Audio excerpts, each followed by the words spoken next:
Maneho ny ihany ny fivondronam-be ny evêque eto Madagasikara sao mivoana amin'ny fitakiana ho an'ny fanovana napetraka tany amboalohany ny zava-misy amin'izao tao anatin'ny fanambarana nataon'izy ireo mampatsiahy ny fivondronam-be ny evêque eto Madagasikara fa tokony ataon'ireo mpitondra amin'izao vaindohan-drarany ny fanovana takian'ny vahoaka miantso fampihavanana sy ny fiombonana ny fahamarinana sy famindrampo ihany koa ireo evêque satria tsy hitondra fampandrosoana ny herisetra sy ny valifaty amin'ny endriny rehetra. Nahiditra mponja vonjomaika omaly 4 novambra 2024 Irina Rakotomanga iray amin'ireo olona akaiky ny filoha aloha Andry Rajoelina no niraharaha tsy fanarahan-dalàna momba ny fanomezana tsenam-barim-panjakana fanatsarana ny trano miaraka Madagasikara ny taona 2024 olona 4 ihany koa no nahiditra mponja vonjomaika no ity raharaha ity. Efa manomboka mivany olan'ny famatsiana rano ny faritra Androy sy ny faritra Anosy commune miisa 4 Desampoy ny Maro Alpoty Maro Almainty ary Amboasary no efa misitraka rano amin'ny alalan'ny tetikasa pipeline amin'ny fitrandrana ny renirano ny Mandrare izay nitaterana omaly ny fampandehanana ny rano tany an-toerana. Ao anatin'ny fiomanana sy fanazarantena iatriana ny lalao ara-prahalahina ifanandrinana amin'ny Guinée équatoriale ny équipe nationale malagasy Barea any Antalya Turquie ny alatsinainy 17 novambra amin'ny 10 no anatanterahana ny lalao. Manatra ny rabato klasy toko vamtonga zao anatin'izao fotoana ny fampahalalam-baovao izao manasa antsika indray ary anaraka izany sy hatramin'ny farany sy araka ny naratsika atao anatin'ny lohatenim-baovao teo dia naneho ny aiainy sy ny fivondronam-be ny evêque eto Madagasikara sao mivoana amin'ny fitakiana ho an'ny fanovana napetraka tany amboalohany ny zava-misy amin'izao fotoana izao tao anatin'ny fanambaran'izy ireo mampatsiahy ny fivondronam-be ny evêque eto Madagasikara fa tokony ataon'ireo mpitondra amin'izao vaindohan-draharaha ny fanovana takian'ny vahoaka miantso ihany koa fampihavanana sy ny fiombonana ny fahamarinana sy ny famindrampo ireo evêque satria tsy hitondra fampandrosoana ny herisetra sy ny valifaty amin'ny endriny rehetra no tsy piny fivondronam-be ny evêque manokana ny anajana ny fepetra roa taona voalaza sy napetraka ho an'ny fitondrana teteza mitafitiavana doniny no mamitana amintsika izay fanambaran'ny fivondronam-be ny evêque izay. Fanovana ny tena nitakina sy nanandrainy maro. Fanovana toe-tsaina tsy ho tia tena. Anisan'izany ny famokisana fotsiny ny namana amin'ny volam-bahoaka ka izarana fotsiny toerana eny fa na dia olona tsy havanana amin'izany azy. Fialana amin'ny kolokolo mba hitodiana amin'ny tombontsoa iombonana.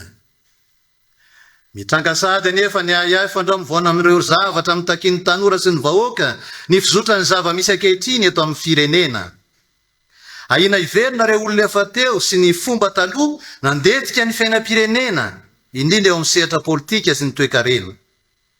Mampanahy ihany koa ny fisian'ireo olona voakarama mba hanakorotana ny fiainam-bahoaka sy hamantrika ny fanovana ndraindray ny maro. Aoka samy homailo isika. Ko mampatsiaro mandrakarivanareo mpitondro zahay ny amin'ny anaovanareo vaindon-draharaha ireo fanovana notakian'ny vahoaka. Amafisinay fa tsy afaka hiara-dia amin'ny fampandrosoana ny herisetra sy ny valifaty amin'ny endriny rehetra ary tsy hitondra fitoniana sy filaminana naovinanaoviana. Lalana ho any amin'ny fampihavanana sy ny fiombonana ary ny fahamarinana sy ny famindrampo no tsy maintsy ho katsahina. Ny fampiarana ny rariny sy ny hitsiny kosa nefa dia tsy midika valifaty velively. Ry mpitondra sy mpanao politika. Manoloana izao kiondalana vaovao hatrahin'ny firenena izao dia tianay ny manamafy fa vinavina mpampandrosoana mazava sy maharitra ary azo ampiarina avy hatrany no ilainy Madagasikara. Tsy maintsy hovaina amin'ny fomba fanaovana politika mba ho fanompoana vahoaka amin'ny alalan'ny fiahinany sy iombonana indrindra ao anatin'ny fotoan-tsarotra araka ny tena heviny marina. Ny fikaonandom-pirenena miainga avy any fotony no ahafahana amiroso amin'izany ka no manana fanjakana maro-toerana sy matanjaka. Izay tena ilain'ny vahoaka tokoa no ako atao aloha laharana na amin'ny tombana foiezaka zany na amin'ny tombana lavitrezaka. Aoka ho ajaina ny roa taona voalaza sy napetraka ho amin'ny fitondrana teteza mita.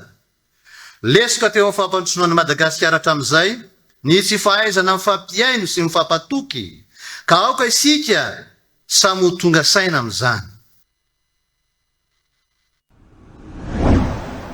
fa nahiditra amponja vonjomaika ao malefatra ambin'ny folo novambra 2024 irinara kotomanga iray amin'ireo olona akaiky ny filoha teo aloha Andry Rajoelina no ny raharaha sy fanarahan-dalàna momba ny fanomezana tsenam-barom-panjakana fanatsarana ny tranon'ny Air Madagasikara tamin'ny taona 2024 olona efatra hafa ihany koa no nahiditra amponja vonjomaika no itsiraraitsira ny vaovao nampitainy tendrom-pitsarana manokana iadina amin'ny kolokolona ny PAK Antananarivo Malmo niatrika ny fampanoavana ambaratonga voalohany eo anivo ny tendrom-pitsarana manokana iadina amin'ny kolokolo Antananarivo irinara kotomanga sy ny namany izay samy voaroiroy ao anatin'izao raharaha izao fitiavana do ny atrano no mamitatsika ny vaovao.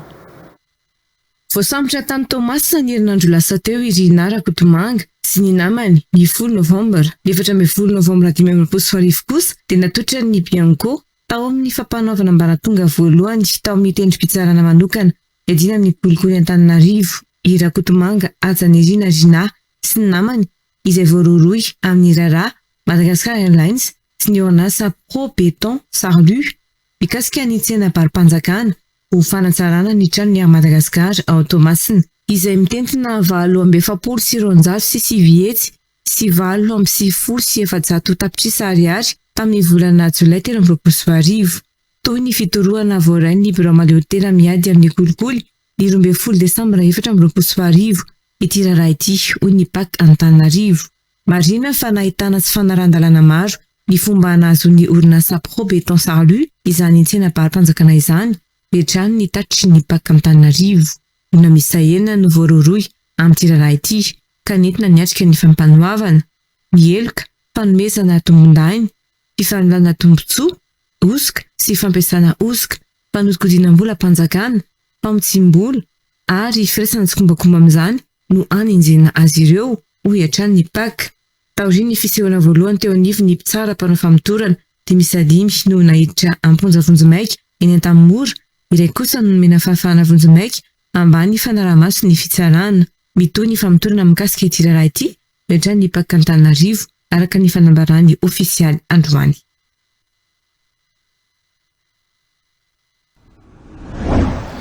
Manoana ny fitondram-panjakana ankehitriny antoko timana ny TQ Madagasikara mba hizorana ho any amin'ny fifidianana madio sy mangarahara.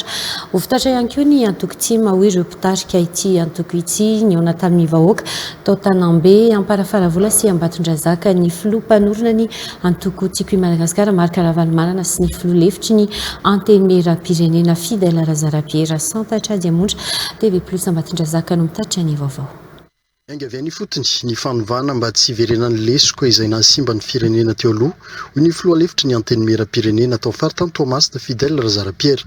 Fitaizana ny toe-tsaina no ataon'ny antoko TQ Madagasikara mba hialana amin'ny fanambazana ny safidy zakalovola tsy manilika izay ara-dalana amin'ity antoko ity. Mba hevitra zany andresena lahatra an'ilay olona fa tsy vola ary io tsika voavidy vola io no mahatonga le politika tsika eto tsy mateza. Fa rehefa mitolona tsika dia miteny tsy voavidy vola fa rehefa tonga le vola raisitsika ihany. Dikan'izay zany mifampitaiza ao anatin'ny antoko no mitaiza mba tsy ho voafandrika amin'izany tsika. Zany tsy midika hoe tsy mila vola tsika fa mila vola tsika fa ny paositsika natao izay tsy mahaforma grave anazy dia tsy azony olona vidiana safiditsika dia le fampiarahana an'ilay olona ao anatin'ilay antoko fampivondronana zany no anananao tanjaka angeza be ahafahanao mitondra le firenena. Dia izay no tanjon'ny antoko TQ Madagasikara hoe ahoana ny ananana base solide matanjaka tsara ary mivelatra manerana ny Madagasikara. Toanany antoko TQ Madagasikara ny fitondram-panjakana ankehitriny mba hiroso ho any amin'ny fanomanana ny famorenan'ny firenena amin'ny alalan'ny fifidianana madio sy mangarahara hoatran'ny filoha mpanorona ity antoko ity. Marc Ravalomanana androany ny fameloma maso ny antoko TQ Madagasikara taty amin'ny faritra loatra tao Tanambe amparafaravola sy Ambatondrazaka. Miantso ny mangarara ny komity nasionaly mpanara-maso ny fifidianana ny KMF Knoe momba ny tsomiely mikasika ny tsy fahitana vola sy ny volamena amin'ny banky foibeny Madagasikara raha ny fanambarana nataon'izy ireo mangataka amin'ny manam-panefana izy ireo mba hanazava mazava amin'ny vahoaka amin'ny alalan'ny hainy vakijery ny tena zava-misy marina miandry fatratra ny vokatry ny fanadihadiana tamin'ireo fisavana tetsytero ihany koa ny olom-pirenena ho iatrany sy ny fanambarana nataon'ny KMF Knoe Gracia Andriatsitoerina no mitatitra izay vaovao izay. Ny fikambanana KMF Knoe fanabeazana olom-pirenena dia miandrandra ireo manam-pahefana anazava ho amin'ny olom-pirenena amin'ny alalan'ny hainy vakijery ny zava-misy marina eto amin'ny firenena. Mandeha mantsy ny feo fa fongana ny vola sy volamena atao amin'ny banky foiben'ny Madagasikara raha ny fanambarana nataon'izy ireo. Misy eo miendrika maro ny fiheverana, ny fandrikan-dalàna ny mahafanjakana laika ny Madagasikara ho iatrany ny fanambaran'izy ireo. Malaza etsy ny fisavana sy ny fanamborana. Miandry fatratra ny vokatry ny fanadihadiana mikasika ireny ny olom-pirenena hoy ny fikambanana KMF Knoe fanabeazana olom-pirenena. Ireo rehetra ireo dia tsy tokony atao resaka mandalo fa mba hitondrana fanazavana. Mampatsiahy ihany koa izy ireo ny mahazava-dehibe ny fanajana, ny tsy fivaniana ny fanjakana sy ny adidy tokony hananan'ny mpitondra amin'ny mamodely azy ireo eo maso ny vahoaka. Mitodika amin'ny fanatsarana eny amin'ny fampianarana ambaratonga ambony ireo mpampianatra mpikaroka sy mpikaroka mpampianatra na eny oarany zavatsarotra iainan'izy ireo ny mpikambana eo anivon'ny CSS tanjona ny amerinana indray ny asin'ny fampianarana ambaratonga ambony sy ny fampizorana ny taom-pianarana tsy misy fiatoana raha ny nambarany hatrany sy namerina ny fahavononany iara-iasa amin'ny ministeran'ny fampianarana ambaratonga ambony sy ny fikarohana ara-tsiansa ny CSS nandritra ny teo amin'ny rotonta Gracia Andriatsitoerina Ivrasata no nanao ny fanadihadiana makasika izay. Nanamafy ny andraikiny amin'ny fanabeazana sy fanofanana ny taranaka ny sendika ny mpampianatra mpikaroka sy ny mpikaroka mpampianatra CSS na dia eo aza ny zavatsarotra iainan'izy ireo.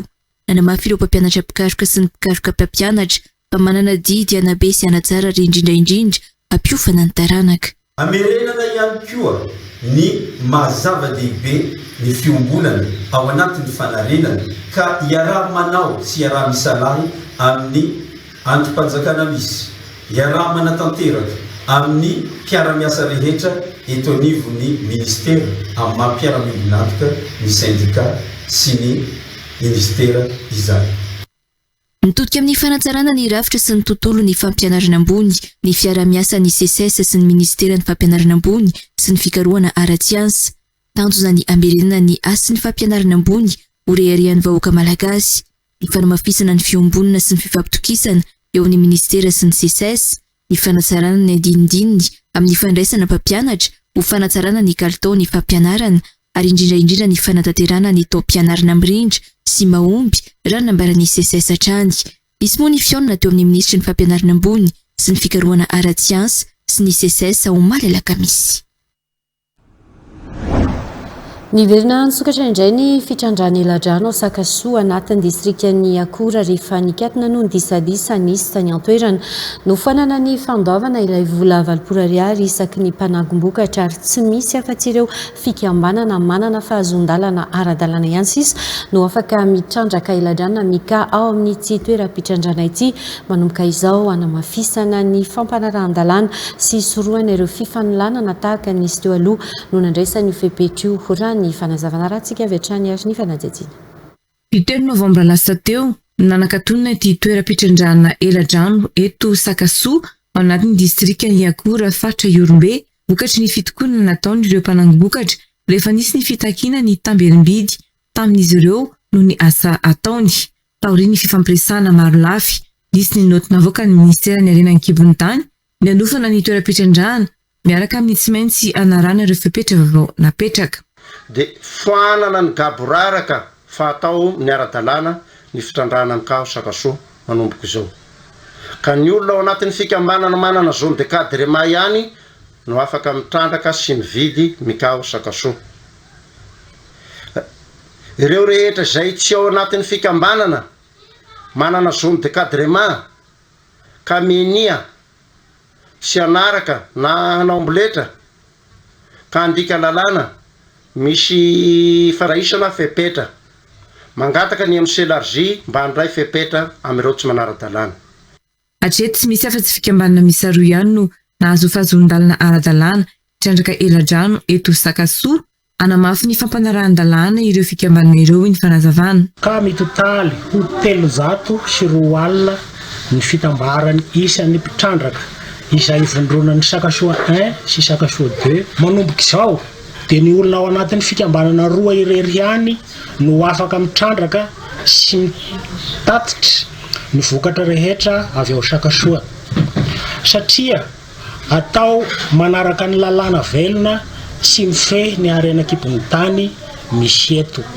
Nanomboka tamin'ity taona 2024 ity ny tena nampiroborobo ny toeram-pitrandrahana Mika eto Sakasoa ao anatin'ny distrika ny Akorafatra Iorombe ity.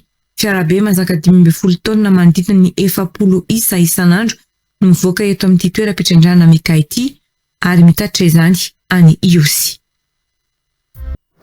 Nanamafy ny ministeran'ny Atany tamin'ny alalan'ny ministry ny fananjariana an-tany fa misy lalàna mazava mifehy fametrahana sy ny fanesorana ny bentanàna no lazaina fa tsy azo esorina amin'ny herisetrana na amin'ny fomba tsy ara-dalàna izy ireo raha misy kosa ny eloka droit commun dia azo arahana fitoriana izany arahany fanesorana azy amin'ny toerana indray dia fepetra ara-dalàna avy amin'ny ministeran'ny Atany any no arahana rahantsika avy hatrany ary ny fanazavana mahakasika izay.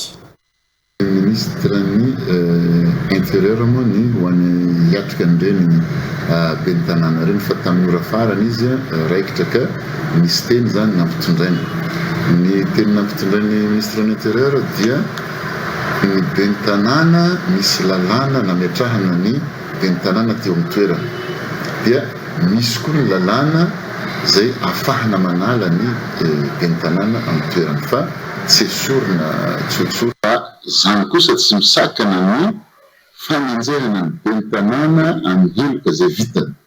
Ohatra zao misy heloka amin'ny ankapobeny infraction de droit commun dia tsy misakana ny fanenjehana azy sy ny fitoriana azy zay maha bentanàna azy zay fa le hoe voafidim-bahoaka izy dia misy fepetra lalàna sy ny fitsipoka avy any amin'ny ministeran'ny intérieur sy ny décentralisation zao fa tsy aty amin'ny tsony fa efa ny ministeran'ny intérieur.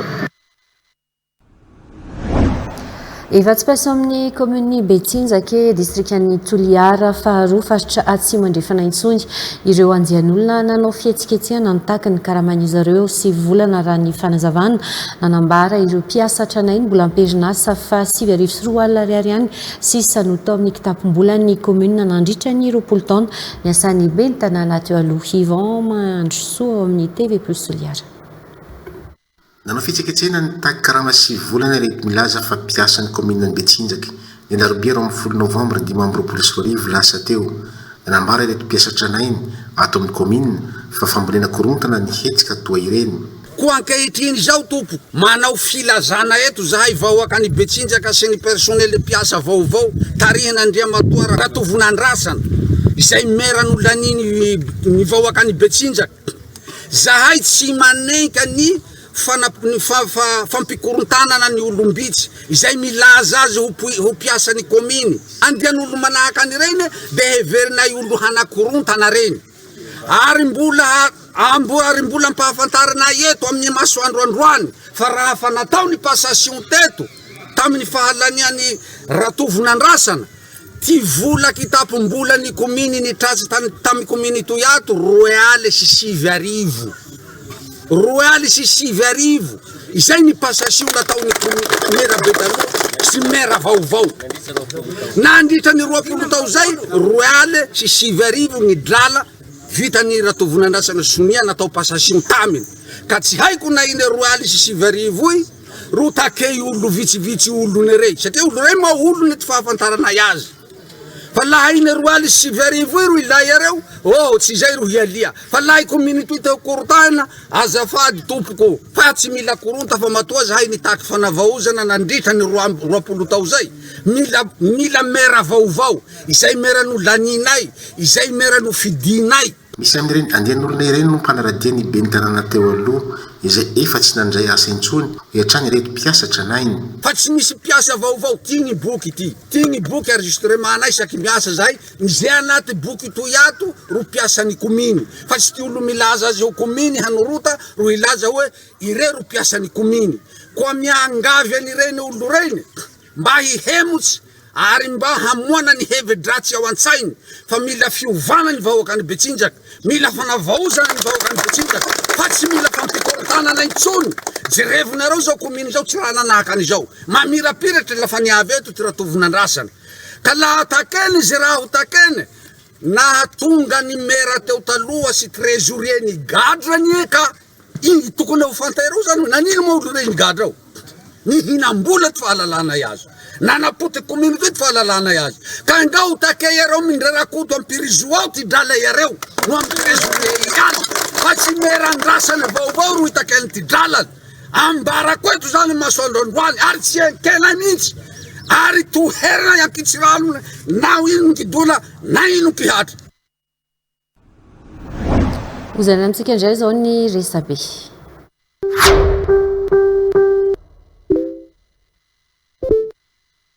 Ny TV Plus Info mampafantatra Rina Rakotomanga nahiditra ponjavonja maika eny Tamory.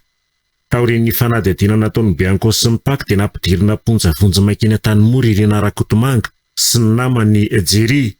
Fanodikodinana volam-panjakana, raisana tsikombakomba amin'ny fanodikodonam-bola, fanomezana tombo manokana, fanaparapahefana ny vesatra hiampangana azy ireo. Ny pejy Possibest mampafantatra raha PCA Madagascar Airlines, reto ireo olona 5 tamin'ireo 9 voaroroy izay nidoboka ponjavonja maika. Voalohany, Rakotomanga Ajaniana Rina, PCA tao amin'ny orinasa Madagascar Airlines. Faharoa, Razana Drakoto Razafimahazo Aingon'ny Rinamanitra, directeur des achats et services généraux ao amin'ny Madagascar Airlines. Fahatelo, Razafindramanga Jery Victor, gérant an'ny orinasa Probeton Sarlu. Faefatra, Andriamamonjy Mahery, directeur général adjoint ny Madagascar Airlines. Fahadimy, Rakoto Vaoerin'ny Rina Angelin, responsable infrastructure, patrimoine et transport au sol Madagascar Airlines. Ny fahenina nahazo fafana vonjamaika eo ambany fanaraha-mason'ny fitsarana. Ny pejy tiako ny tanjanako mampafantatra hosamborany Général Ministre Lilson izay mitonatonana mitady anao kolikoly aminy. Etitra ny lehilahy ary tsy misomo. Mahavelom-bolo zany. Fa ny mpiasa koa tokony anaraka ny diany, mampitaraina ny olona matsiny eo amin'ny domaine sy topo ao. Maka taratasy momba ny taninao ve dia andoavana vola ambany latabatra. Ny pejy Rojo Mamy Aina mampafantatra, salama daholo e. Nandeha ireny 7 teny dia izao zava-misy eny. Raha ny liralany aloha dia toy izao: Tana Antsirabe 5 à 6 heures, Antsirabe Ambositra 3 heures, Ambositra Fianaratsoa 5 heures, Fianaratsoa Ranohira 6 heures, Ranohira Tulear 6 heures. Fa ny tena ezana amin'ireo dia Sakara Tulear 5 heures. Eo anelanelan'ny Sakara sy Andranivory dia misy andian'olona eo amin'ny 9 na 7 eo, misy sainam-pirenena mangataka vola milaza fiaraha-miasa hono. Iny tsy olana fa ny tena masosotra kely dia ilay fatelo eo amin'ny 5 kilometatra tsy hiditra an'Andranivory. Tena bahana ny zareo vatakazo be ny lalana ka tsy maintsy mametraka 5,000 ariary hono. Sao dia mba tokony asiana maso kely ihany fa tsy haintsony izay ambadika ireny, fa na ny client entina na ny tena ary tena nangovotra vao tafiala teo.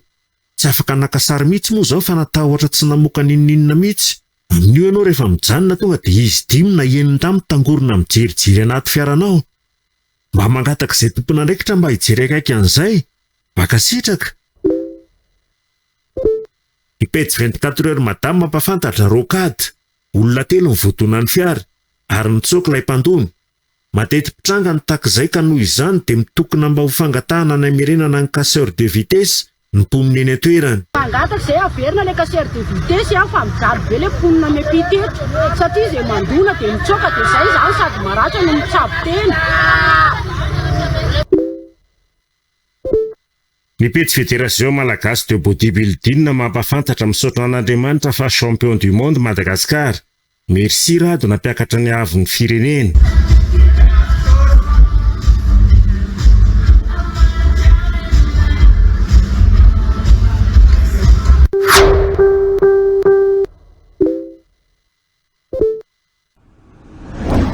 efa manomboka vany olan'ny famatsiana rano ho an'ny faritra Androy ny faritra Anosy commune miisa efatra dia sampoina maro alipoti maro almainty ary Amboasary no efa misitraka rano amin'ny alalan'ny tetika asa pipeline amin'ny fitrandrana ny renirano ny Mandrare ponina hatrany amin'ny 8:05 alina no mahazo tombontsoa amin'izao ho ny ministrin-drano ny fanadiovana sy ny fidiovana nandritra ny fampandehanana ny rano tany antoerana rahatsikary ny fanampanazavana mahakasika izay. Anisan'ny antony tarika ny kereny tsy fahafahana mamokatra sy ny tsy fampandrosoana ho an'ny tapany atsimony Nosy dia ny faritra Androy sy ny faritra Anosy ny tsy fisian'ny rano mandava-taona misedra fahasahiranana ny mponina tonga hatrany amin'ny 20 kilometatra miala ny toeram-ponenana ireo mponina maka rano izay tsy azo antoka akory. Lafo araka izany ny vidianana ny rano ireo mponina. Mpitondra fanjakana amin'izao ankehitriny izao zahay ato amin'ity commune sampona toy. Le misaotra ny ministera koa ny ministera ny rano, le misaotra ny banque mondiale zahay ponina eto sampona, le misaotra ny mionjo koa izay tsy nanambany zavatra anay aty ambanivohitra fa mikarakara anay satria tena makory zahay ho anatin'ny fotoana maro manoloana ty fijalia ay ara-drano fa amin'izao fotoana izao zahay tena afa-po zahay taloha zao 2 arivo bidon raiky 20 litre 2 arivo ty nividiana ay azy le zay alagny lavitsy be le misy 20 km na misy 30 km fa amin'izao zahay tena faly be zahay satria ty vidiana ay toy zao 300 ariary. Anisan'ny tetika asa napetraka manana ny olona amin'ny famatsiana rano amin'ny faritra Anosy sy ny faritra Androy ny fitrandrana ny renirano Mandrare. Misy ireo fotodrafitra asa napetraka ahafahana maka ny rano sy manaparitaka izany amin'ireo faritra ireo amin'ny alalan'ny fametrahana pipeline. Efa vita ny asa fanamboarana ka nanomboka nandeha omaly ny famatsiana rano an'ny commune efatra voafaritra isitraka rano amin'ny alalan'ireo tetika asa ireo.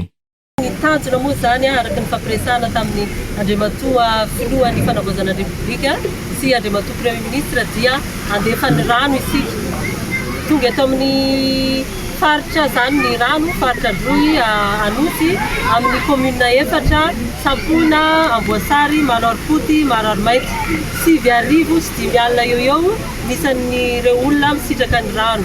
Nanamafy ny tokony hanaovana laharam-pameana sy fiarovana sy ny fikajian'ireo fotodrafitra asa ny ministra ny rano fahadiovana sy fidiovana miantoka amin'ny vatana nay ny vahoaka ny rano fisotro madio raha ny nambarana mila mifanometana na iaro ireo fotodrafitra asa mba hateza ampony no hiatrano ny fanazavahana.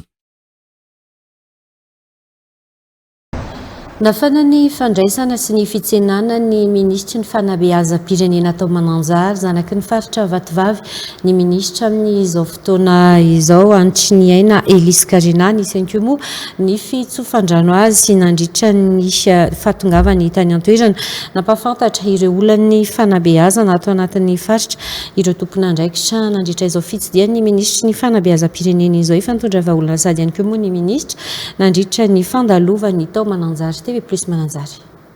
Hijery ifotony ny olany fanabeazana ato amin'ny faritra Vatovavy izay no anton'izao fitsidiana nataony ministra ny fanabeazam-pirenena teto Mananjary izao atao ry ny fandalovany tao ifanadiny ny aina ary mafantatra tsara ny maharary ny mpampianatra sy mpanabe ny tenany ka tsy maintsy isy ny vahaolana foezaka sy antononezaka ary lavitrezaka ahafana mandeha aingana amin'ny famahana izany olana izany raha ny nambarany. Nisy ihany koa ny fihaonany tamin'ireo mpanabe ho fankankevitra avy amin'izy ireo ho fiaraha-miasa amin'ny famahana izany olana izany. Ny momba ny ENF moa zany dia efa misy anatin'ny protocole d'accord efa fantatry zareo iny satria izay ngambany raha tokantrano ao amin'ny fampianarana hiany.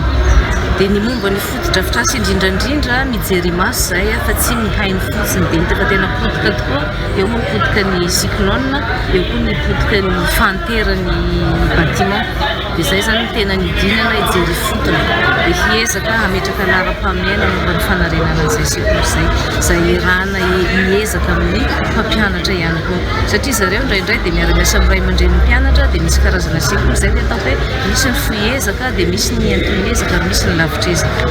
Nisy ny fanomezana mari-pakasitrahana ireo mpianatra mendrika tamin'ny fanadinana CPE sy BPC farany teo ary efa andalany ihany koa amin'izao ireo fampitaovana avy amin'ny ministeran'ny fanabeazana ho famahana amin'ny ampahany ny olana misy ankehitriny.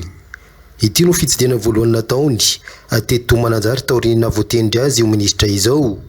Nafana ny fandraisana sy ny fitsenana ary amin'ny mahazanaky ny faritra Vatovavy azy dia nisy ny fanomezan-tsodrano azy aleo alasana amin'izao adidy lehibe sahany eo anivon'ny firenena izao ateto ny tranobe ramelaza ankadrano.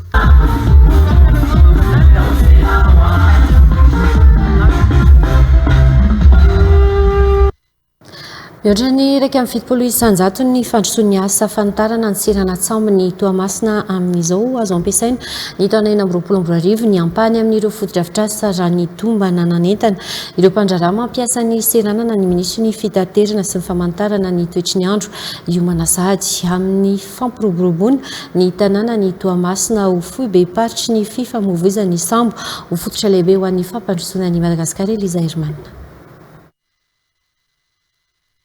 Nitsidika ny fandrosoana ny asa fanitarana ny seranatsambo ny Toamasina ny minisitry ny fitaterana sy ny famantarana ny toetry ny andro miroso aingana ny asa ary efa mahatratra 1.7 isanjato hita ny fandrosoana ny asa fanitarana ny seranatsambo ny Toamasina isy ambany amin'ny fotodrafitrasa no hovonina sy azo ampiasaina amin'ny taona 2025 raha ny tombana ametrahana ny seranatsambo ny Toamasina ho isan'ny lehibe indrindra eto amin'ny ranomasimbe indianina ny tanjona ranambara ny minisitry ny fitaterana sy ny famantarana ny toetry ny andro. Anamafy ny fifanana Madagasikara eo amin'ny sehatra ara-barotra sy fifanakalozana iraisam-pirenena ihany koa izany raha ny nambarany. Nankatoavana nandritra ny filan-kevitry ny minisitra moa ny fangatahana famatsimbola fanampiny iantoka ny itohizany ny asa sy ny famarana tanteraka ny tetikasa. Katika alepeasa ni asa ataon'ireo japonais zao dia tena eto anivon'ny océan Indien tena io ny port geza indrindra amin'izao fotoana fanavaozana izao manentana rehetra mba hiara entana dia mba hampandroso ty port ty ary koa ary teo le mpandrarah tokony hovonina satria amin'ny herintaona tonga dia efa vita ny parti an'io izay zany tonga dia efa mivonitsika ary tena efa miresaka miaraka amin'ny ministère ny varotra ny industrie fa hitondra zavatra be dia be ho an'ny économie malagasy ity fanetarana ny porty. Nanentina ireo mpandrarah rehetra mampiasa ny seranana Iomana Sahady amin'ny fampiroboroboana sy anamafy ny tanjona anaovan'ny Toamasina ho fohy be paritry ny fifamoivoizan'ny sambo minisitry ny fitaterana sy ny famantarana ny toetry ny andro nandritry ny fitonina ifotony nataony hitan'ny Toamasina maty. Miaramisala ny sehatra tsy miankina sy ny vondrona Eoropeanina amin'ny famelomana indray ny toe-karena malagasy eo anivon'ny dingana fanavaozana ankehitriny raha ny fanazavana nanamafy indray ny anjara toerana amin'ny fanohanana ny sehatra tsy miankina malagasy ny vondrona Eoropeanina mba ampiroboroboana ny fitomboana ara-toe-karena ny tanana ny famoronana asa ary indrindra ampandrosoana ny toe-karena mifaninana sy tompona andraikitra kokoa ankoatra izay nasongadiny latabatra boribory ara-toe-karena fahavalo no tanterana tamin'ity herinandro ity ny andraikitry ny orinasa eo amin'ny famoronana asa ny fanavaozana ary ny fampiasam-bola araka ny fanazavana hoentiny Omega ny Efijanona. Manambara finiavana iraisana anetsika indray ny toe-karena malagasy ny sehatra tsy miankina sy ny vondrona Eoropeanina raha ny fanazavana dia tokony arahana tontolo ara-barotra mahasarika kokoa ny dingana fanavaozana ara-politika sy ara-toe-karena tonga eto Madagasikara. Amin'izao mitetina mihoatra ny 20 isanjato ny ari-karena faobe ny sehatra tsy miankina ary mandrafitra ny 90 isanjato ny asa raikitra sy asa tsy raikitra sady mamokatra 20 isanjato ny vola miditra amin'ny hetra eto Madagasikara. Antony tonga azy ireo ho andry ankilany famoronana reny sy fampiasam-bola izany indrindra amin'ny sehatry ny fanavaozana. Noho izany ny olany fifaninanana sy ny fanatsarana ny tontolo fandrarana no ivony dinika eto amin'ny latabatra boribory ara-toe-karena izay niarahana isolitena ny gouvernemanta ny orinasa ny sehatra tsy miankina ary ny mpiara-miombonantoka iraisam-pirenena. Vokatra azo tsapain-tanana io dialogue public privé io fa tsy hoe resaka ambony latabatra fotsiny. Ny zavatra tsapanay matsy dia ny hoe tenenina ombenombeny fa ny sehatra tsy miankina no ataontsika hoe andriny fampandrosoana ara-ekonomika ny Madagasikara. Kanefa ny nanjary lasa ny tsapanay dia ny hoe lasa manjary lasa ohatran'ny hoe fisintomana hitra fotsiny ny aty amin'ny sehatra tsy miankina indrindrindrindra ny sehatra tsy miankina ara-dalàna dia manjary lasa mereraka sy misahirana ny sehatra tsy miankina dia manjary lasa misahirana miaraka amin'izay misy ataontsika hoe système économique eto Madagasikara. Eo zany ny zavatra averimberinay androany amin'ity fampidiniana an-databatra boribory ity hoe tsy maintsy tsika tena mijery ary mifanakalo hevitra araka ny tokony ho izy mba ahafahana mampandroso ny sehatra tsy miankina. Lotsaivo ny maso ivonivony Europeanina fanahary asa 7,000 sy iray tsy mivantana ny orinasa Europeanina tamin'ny taona 2024 ary mitedina hatramin'ny 700 ny fampiasam-bola vahiny vantana eto Madagasikara izy ireo. Nandritra ny dinikana tao tamin'ny ity latabatra boribory ara-toekarena ity no nalamafisana ny tokony hitodiana bebe kokoa amin'ny andraikitra ara-sosialy sy ara-tontolo iainana nataon'ny orinasa, ny fanavaozana ary ny fiofanana araka-asa. Isosokevitra mivoaka avy amin'ny ady hevitra dia ampidirina ao anatin'ny fifanankalozan-kevitra amin'ny sehatra ho an-daholobe sy ny tsy miankina ary andray anjara amin'ny famoronana ivitoeran'ny sehatra tsy miankina izay anaramaso ny zava-bitan'ny orinasa amin'ny lafiny ara-toekarena sy ara-sosialy izany raha ny fanazavana trany. Arantsika indray ireo vaovao tapatapany. Ny vondrona teo ambany fandrindran'ny sampandraran'ny rano amin'ny komina Antananarivo renivohitra ny etsika fanadiovana faobe tanterahana ny zoma lasa teo. Niarana nanatanteraka fanadiovana teny amin'ny faritra 67 hektara ireo mpisehatra sy mpikambana amin'ny fikambanana mendraikitra ireo toerana fanasan-damba sy ny pompondrano an'ny boriboritany voalohany fahatelo ary fahaefatra. Nanamafy ny fanentanana ny amin'ny tokony andoavan'ny mponina etra ahafahana manantanteraka ny fananganana foto-drafitrasa ho an'ny mponina Antananarivo renivohitra ireo tompona andraikitra. Etsika fanadiovana faobe irahana amin'ny tantanarana eto Antananarivo renivohitra. Dia izahay avao amin'ny arrondissement anankitelo aloha zany ny androany arrondissement voalohany fahatelo fahaefatra dia eto amin'ny fokotaniny 67 efatra zany nanomboana an'ilay izy. Ny fitohizan'ny fanadiovana aloha zahay zany efa manadio isaky ny any amin'ny fokotany misy azy avy any. Ohatra indray mandeha isan-kerinandro, indray mandeha isam-bolana, indray mandeha isa-tapa-bolana. Fa amin'izao zany zahay efa misy zany ny arrondissement dia mbola misy etsika manaraka ny amin'ny arrondissement manaraka indray zany ankoatry ny androany. Ny tamberina andraikitra ho an'ireo mponina zany amin'ny resaka fandraisana andraikitra indrindra momba ny hetra.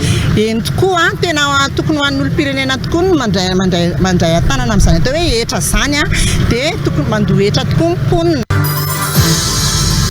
Laharam-pahamehana ny fanavaozana ny lalàna amin'ny feny serasera indrindra amin'ny fanafoanana ireo andinindininy mety andelingelina ny fahalalan'ny mpanao gazety. Ilay ihany koa ny rafitra matanjaka sy mahaleo tena ho an'ny lavitry ny mpanao gazety mba hanamafisana ny fahamendrehan'ny asa fanaovan-gazety.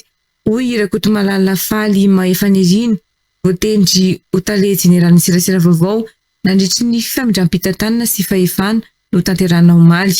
Nandritry ny filan-kevitry ny ministra ny 12 Novambra 2024 nanendrena ny tany jeneralin'ny serasera izay nilaza ihany koa fa maro ireo fiovana sy fanavaozana misy amin'izao fotoana izao amin'ny lafin'ny serasera izay mila jerena avokoa mba hanara-dalàna ny fampiasana izany. Rehefa mandela izy dia ny fanovana ireo andininy sasany ao anatin'ny code de la communication médiatisée lalàna fian'ny serasera izay efa fantatrareo fa nisy ny fakakevitra natao hatramin'ny herinandro lasa zay antsinan'ireo teboka ireo isan'ny teboka ao anatin'izay laharam-pamehan'izay dia ilay teboka mahakasika ny fanagadrana ny mpanao gazety satria na dia efa niverina ary fa tsy apagara mpanao gazety tsony io lalàna io dia ny raha nahita tao anatin'ny taona vitsy zay fa misy ihany ireo mpanao gazety mbola nalefa tany am-ponja ka nisy koa ireo nanaovana karazana hoe antso-jay anisan'izany ny ministra ka zay nahatonga mihitsy vao tonga teo amin'ny toerana ministra hoe laharam-pahamehana no fanavaozana lalàna io mba tena halalaka tokoa ny mpanao gazety amin'ny fantanterahana ny asany. Mbola maro ireo tranga fahafatesana zaza am-piterana eto Madagasikara raha ny nambaran'ny filoha-hevitry ny CONIM azafady na ny olavitry ny infirmiera eto Madagasikara fa namampiainy io tranga io nampiofana mikasika ny fandraisana amin'ny tanana ny zaza am-piterana ireo infirmiera sy ireo rasazy Mikarandremolaza Fidy Rakotomanala. Anisan'ny tranga mbola manana tahambony eto Madagasikara ny fahafatesan'ny zaza eo am-piterana. Maro ny zaza maty eo am-piterana ahafahana mampiainy io tranga io Nampifanina mikasika ny fandraisana tanana ny zaza eo ampitirahany ireo infirmiera sy ireo rasazy raha nambaran'ny mpitatana ny fampiofanana. Mianatra ny rasazy sy ny infirmiera androany tamin'ny omary momba ny fomba tokony atao rehefa sahirana ilay zaza kely vao teraka tsy miaina. Dia inona tokony atao rehefa miaina izy, dia inona tokony atao manampy azy mba miaina tsara. Dia ny fifandraisana amin'ny ranandreny, ny resaka ny reny, ny fomba mampinono, manao trotrankoritra, dia izany ny zavatra mianatra azy. Maimaimpona ny fampiofanana izay nizara roa ny andro voalohany natokana ho an'ny rasazy fotsiny ary ny andro faharoa kosa ho an'ny infirmiera.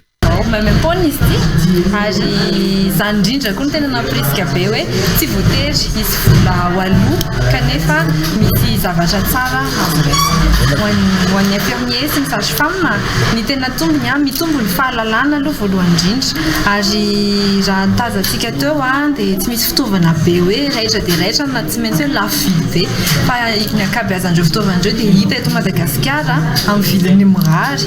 Koa zany na dia ampiasan'ireo ireo mpampivelona sy ny infirmier dia possible tsara na vilana na ny ambanivohitra. Izay no anisan'ny tombony be. Ny zaza velonena soma tsara, ny mpampivelona sy ny nursa mahay miolo-tombony fahaizana.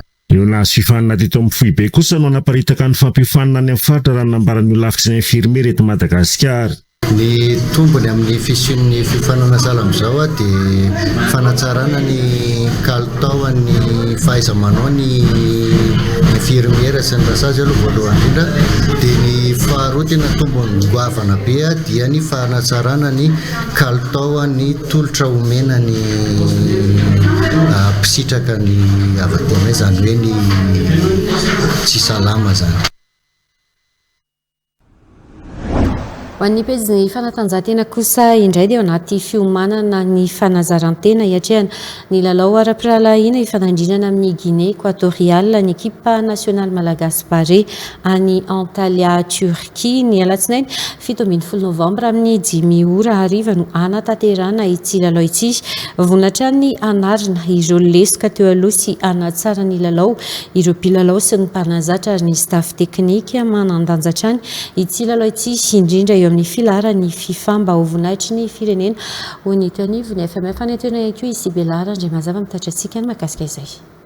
Efa roa andro zao nefa niomana sy nanao fanazarantena ny ekipa Barea hiatrika ny lalao ara-piralahiana ao anatin'ny fenetre FIFA na dia lalao ara-piralahiana aza no natao mampiseho famatorana trano ny fiomanana izay atrehan'izy ireo. Zava-dehibe ihany koa ny lalao eo amin'ny filaharany FIFA satria ahafahana mampiakatra izay laharany izany. Vonina ny anaran'ireo lesoka teo aloha mpilalao ary anatsara ny fomba fiady no amafisina kokoa ny firaisan-kinana ny cohésion eo amin'ny équipe.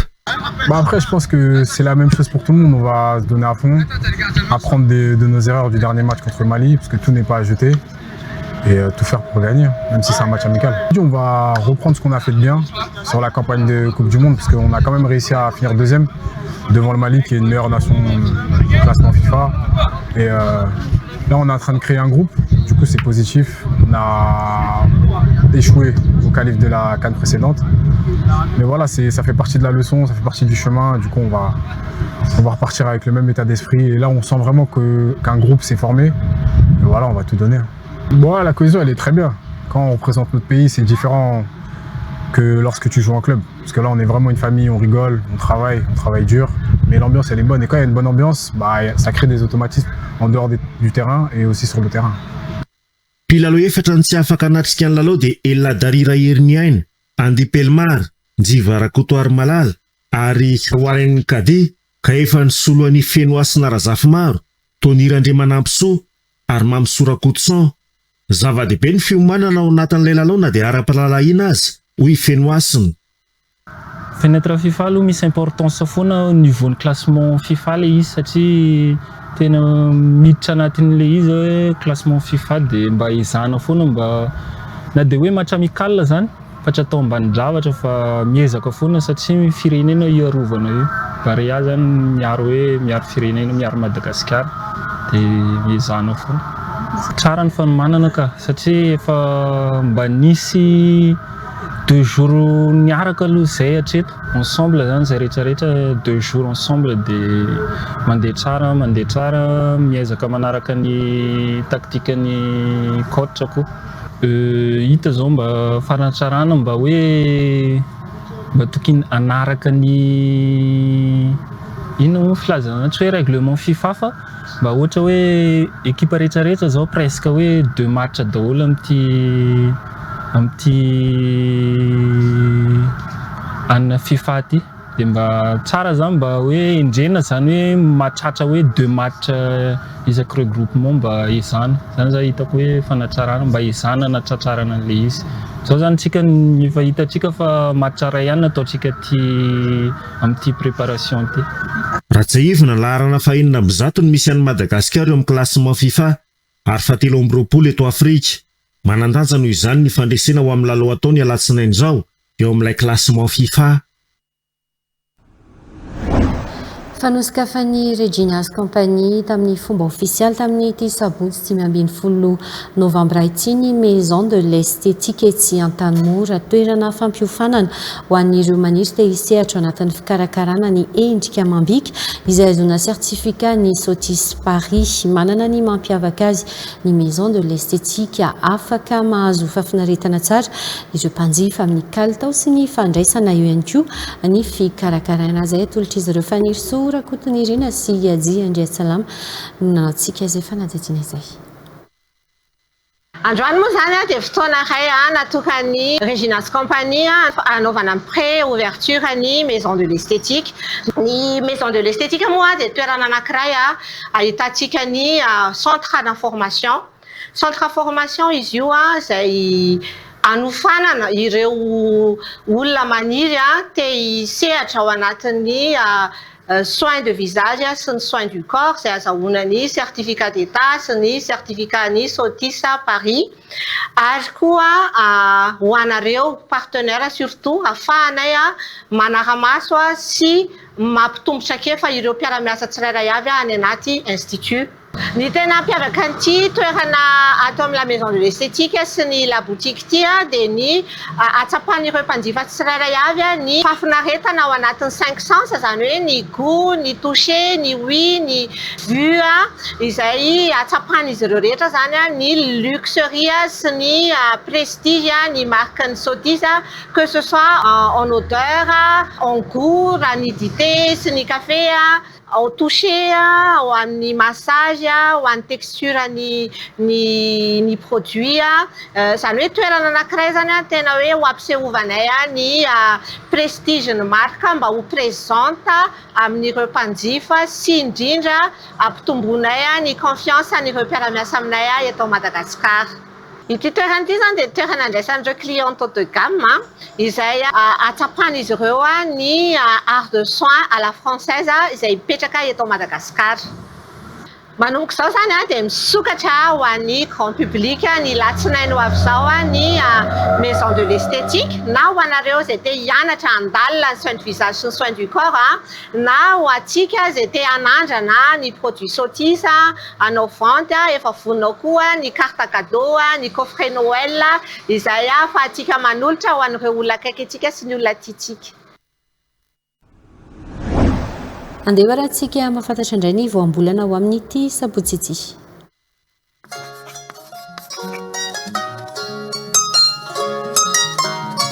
Ity indray ny voambolana ianarana sy fakazarana mampiasa amin'ity androany ity panarivo.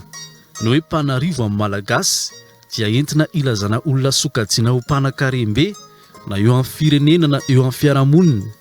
Mahalaza azy ihany koa ny hoe mpanambola, mpiantoka vola na financier amin'ny teny frantsay. Ao koa ireo miantso ny panarivo tremala na koa hoe ngetroka. Mitovy sokajy amin'ny voambolana panarivo ihany koa ny hoe panefoefo. Riche millionnaire no azo antikana sy ahafantarana azy amin'ny teny frantsay. Voambolana azo tenenina tsara ohatra rehefa amin'ny teny malagasy toy ny ao anatin'ity ohatra ity. Fantatra fa ilay teratany Amerikana Elon Musk indray no panarivo indrindra maneran-tany. Manaraka azy ao ilay teratany frantsay Bernard Arnault tsy latsa tanjaminy raha samy panarivo. Hitantsika ihany koa voambolana ohatra ao anatin'ity feza teny manaraka ity rehefa miteny malagasy. Aza maiky tsaratsara fa tsy voatery mpanao afera maloto foana akory ny olona iray vao lasa mpanarivo fa mety hoe ngezaka mafy sy mifofotra mafy teo amin'ny fiainana izy, na koa hoe misy ireo mpangoro-karena fanondranana ny harem-pirenena antsokosoko makany ivelany tsy magaga raha lasa mpanarivo saingy manan-karena amin'ny tsy fahamarinana izy ireny. Rehefa izay ary mifantatsika dia azontsika itenenan'ireo olona mpanan-karem-be izay sokajiana ho mpanefoefo na mpanambola be ity voambolana hoe mpanarivo ity rehefa miteny malagasy araka ny tokony ampiasana azy. Sarobidiny teny malagasy ary fahaizana mahafehy azy. TV+ Madagascar.